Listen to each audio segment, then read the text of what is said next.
बंद होने के बाद किन कंपनियों ने तिमाही नतीजे घोषित किए, साथ ही खबरों वाले शेयर्स पर अपडेट देने के लिए हमारे साथ शरद दुबे जुड़ चुके हैं। शरद, बताइए आज किन शेयरों पर नजर रखें? जी बिल्कुल पूजा, अर्निंग्स में सबसे पहले बात करें तो टीसीएस के नतीजे आए हैं, शानदार नतीजे देखने मिले हैं। रेवेन्यू इनलाइन थी, लेकिन जो मार्जिन है और आपका जो पैट है वो अनुमान से बेहतर देखने मिला है। रेवेन्यू में ऑलमोस्ट 3.5% का उछाल ईयर ऑन ईयर बेसिस पे देखने मिला। डॉलर रेवेन्यू भी जो है ऑलमोस्ट एक्सपेक्टेशंस के हिसाब से आई है। ऑपरेटिंग मार्जिन के बारे में बात करें तो 150 बेसिस पॉइंट्स का एक्सपेंशन देखने मिला और नेट इनकम में भी जो है almost year on year basis पे 9% का उछाल आया है। तो ओवरऑल टीसीएस के जो नतीजे हैं स्ट्रॉन्ग कहेंगे आज। आनंद राठी दूसरा स्टॉक रहेगा फोकस में, यहाँ पे भी नतीजे आए हैं। हालांकि सीक्वेंशियली ये नंबर्स वीक देखने मिले हैं। रेवेन्यू फ्लैटिश रहा है 1% का, नेट प्रॉफिट और एबिटा दोनों में गिरावट आई है 2 से लेकर 9% तक।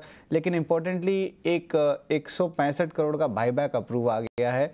इसका जो बाईबैक प्राइस है लगभग 10% डिस्काउंट पे है। तो ये तो दो अहम अर्निंग्स थे, लेकिन कुछ अपडेट्स भी आ रहे हैं Q4 के। सेनको गोल्ड की बात करें तो शानदार अपडेट आए हैं Q4 की। 39% ईयर ऑन ईयर बेसिस पे ग्रोथ आया है इनका रेवेन्यू का और 4 शोरूम्स भी उन्होंने लॉन्च किया। वही अगर पतंजलि फूड्स के बारे में बात करें तो कमज़ोर अपडेट है यहाँ पे। एडिबल ऑयल सेगमेंट में यहाँ पे सिंगल डिजिट ग्रोथ देखने मिली है, यानी कि आप कह सकते हैं कि आप 2 से लेकर 7% तक की जो है ये ग्रोथ देखने मिल सकती है। तो ये 4 अहम अपडेट हैं जो आपको हमने देखने मिली है Q4 अपडेट से। ये अर्निंग्स को लेके भी है और ऑफ कोर्स इंपॉर्टेंटली आपके बिजनेस अपडेट्स को लेके भी है।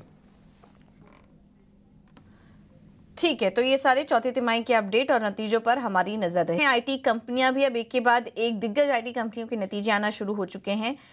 टीसीएस ने चौथी तिमाही के नतीजे पेश किए जो कि अनुमान से काफ़ी शानदार देखने को मिले हैं। आय अनुमान के मुताबिक रही, जबकि मुनाफा और मार्जिन अनुमान से बेहतर रहे हैं। पूरी डिटेल्स दे रही हैं हमारी सहयोगी अनीशा जैन। अनीशा, बताइए टीसीएस के नंबर्स कैसे रहे?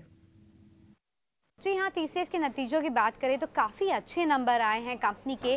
जो टॉप लाइन है वो इन लाइन है एक्सपेक्टेशन से। 1.1% का कांस्टेंट करेंसी ग्रोथ आया है and even dollar revenue and rupee revenue compare करेंगे तो इन लाइन से स्लाइटली लोअर है। बट जो बिग सरप्राइज आया है नंबर में वो है मार्जिन पिक्चर, बिकॉज मार्जिन आया है 26%। स्ट्रीट मान के चल रहा था कि 25.2 से 25.3% के आसपास मार्जिन आएगा, तो एक बड़ा बीट आया है मार्जिन में। इसके चलते प्रॉफिटेबिलिटी भी हमारी उम्मीदों से बेहतर है। प्रॉफिट फिगर आया 12,400 करोड़, जबकि हम जस्ट 11,980 करोड़ मान के चल रहे थे। जो सेकंड बिग सरप्राइज आया है वो अर्निंग्स में, वो है डील विन का नंबर। 13.2 बिलियन डॉलर का डील विन नंबर आया है। स्ट्रीट आज से 10 बिलियन डॉलर मान के चल रहा था एंड क्वार्टर देखें तो काफ़ी बड़ा जंप आया है डील विन में भी। अट्रिशन कम हुआ है लेकिन हेडकाउंट भी क्वार्टर कम ही रहा है। मे बी Q1 से हम लोग पॉजिटिव नंबर देखेंगे, बिकॉज जो रिपोर्ट्स उभर कर आ रही है उससे पता चल रहा है कि कंपनी ने कैंपस हायरिंग रीस्टार्ट कर दिया है, तो मे बी उसका इम्पैक्ट Q1 से आएगा। थोड़ा प्रॉब्लम है BFSI में क्योंकि वो डिक्लाइन कंटिन्यू कर रहा है। नॉर्थ अमेरिका में भी डिक्लाइन है अब की बार, बट वो मेकअप हो गया है इंडिया बिजनेस और यूके से, बिकॉज दोनों पॉजिटिव रहे हैं एंड मैन्युफैक्चरिंग का भी परफॉर्मेंस काफ़ी अच्छा रहा है। तो ओवरऑल अगर टॉप लेवल पे देखेंगे तो काफ़ी अच्छे नंबर्स हैं, बट मैनेजमेंट से हमें BFSI, नॉर्थ अमेरिका, इन सब के बारे में और थैंक यू अनीशा आपका ये पूरा अपडेट देने के लिए। तो BFSI सेगमेंट में हल्की वीकनेस, लेकिन भारतीय कारोबार ने अच्छा प्रदर्शन किया है। साथ ही बाकी डील विंग के अगर फ्रंट पर नंबर्स देखेंगे तो बहुत ही स्ट्रांग नंबर्स नजर आए। तो हर पैमाने पर अगर देखेंगे तो नंबर्स अनुमान से बेहतर रहे हैं टीसीएस के केस में। अब इस पर ब्रोकरेज जो रिपोर्ट्स आई हैं वो भी आपके सामने एक एक करके रखते हैं। ज़्यादातर जो रिपोर्ट्स हैं वो पॉजिटिव ही हैं। JP मॉर्गन ने लक्ष्य बढ़ाया है, रेटिंग ओवरवेट की दी है। पुराना लक्ष्य 4,000 का था, अब 4,500 का लक्ष्य देख रहे हैं। बैंक ऑफ अमेरिका सिक्योरिटीज ने अपनी न्यूट्रल की राय बरकरार रखी हुई है, लेकिन लक्ष्य 4,040 से बढ़ाकर 4,125 का किया है।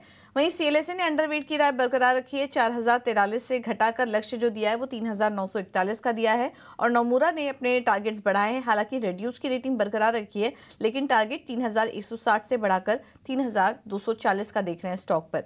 अब इसके बाद जो अन्य रिपोर्ट आई है उसमें गोल्डमैन सैक्स के जो टारगेट्स हैं वो 4,350 के हैं। ICICI सिक्योरिटीज ऐड की रेटिंग के साथ 4330 के लक्ष्य दिया है और जेएम फाइनेंशियल्स ने होल्ड की रेटिंग बरकरार रखी हुई है, लक्ष्य देख रहे हैं 4130 का। तो इसमें सबसे ज़्यादा पॉजिटिव जो नज़र आ रहा है वो है जेपी मॉर्गन जो कि 4500 का लक्ष्य देख रहा है और ज़्यादातर जो रिपोर्ट्स हैं उन्होंने अपने टारगेट्स यहाँ पर बढ़ाए हैं सीएलएसए को छोड़कर। तो यहाँ पर सभी में रिवीजन एक देखने को मिला है टारगेट प्राइस पर। तो आज टीसीएस का स्टॉक फोकस में रहेगा और इसके साथ ही साथ अन्य जो आईटी काउंटर्स हैं उस पर भी आप नज़र रखिए।